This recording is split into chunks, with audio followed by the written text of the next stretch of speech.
Namaskar. Let's today talk about half moon. Some of you call it Ardha Chandrasana, some of you call it Ardha Chandrasana.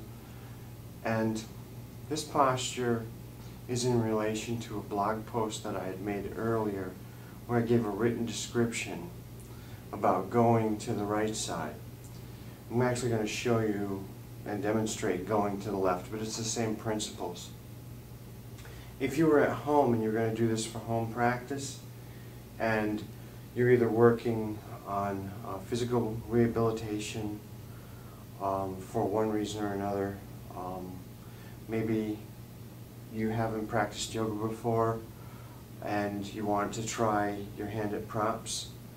Also, for those of you who are teachers and have students who are seniors, as I mentioned, physical rehabilitation could be anyone could get into an automobile accident. So we want to know how to modify the practice to adjust to the student. Okay, so for this one you commonly see Ardha Chandrasana, where you'll see someone with their hands in a teepee and it'll be down on the rug. And they also could use a block. But in this case, what we're going to do is we're going to use a chair. And we're going to use a chair because there are a number of students who are well past 55 years old. Some of them can do this posture easily off the floor, but some of them cannot. And I've noticed that some of my students who are over 70 years old, it's a whole other story with balance and possible taking prescriptions and having inner ear problems. So what we're going to do here is I'm going to face the chair from the side. I'm going to extend one leg a little bit closer, step back, and set myself up in a similar posture to warrior. So the feet are like warrior. I've got a 45-degree angle, but you could go straight away. You could even line it up like a triangle as well.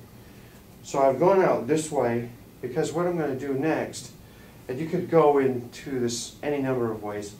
Say you started out here and you're in Warrior 1 and you just want to show them how to go from Warrior 1, transition from Warrior 1 into the setup for Ardha Chandrasana using a chair. Now, the first thing is to get a pretty good lunge. Okay, so we want to make sure that we have the knee aligned straight over the ankle. Some people's backs are going to be completely flat, and some people's backs are going to be in an upward slope. Mine's about a 45-degree upward slope.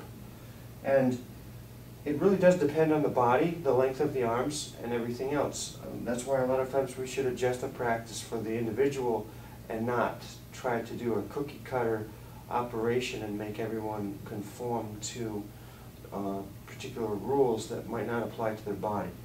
Okay, the next thing, I usually cue to go onto the tiptoe. So they're onto the tiptoe on the back foot. They start to lift right here. Now, after this, it all becomes options.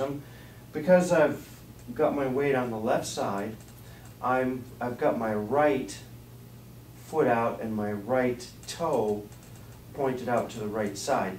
What I'm doing here is setting up to stack the shoulders over each other. So I'm trying to get the right shoulder over the left, and from here, and I probably would not have them do anything beyond this point. The average student. So we've got the chair and also the wall. And now some of your students are going to be able to do this just fine. Okay, so we're taking this all in steps, and not everything is applicable to every student. And we're going to come back down,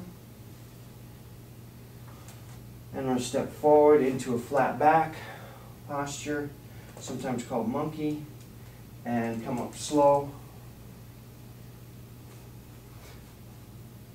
Couple of things ahead of time. If you're working with students or you're doing this at home, you want to take each one of those steps one step at a time. Don't push if you're not ready to take the next step. With that, I'll close off and wish you farewell. Om Shanti.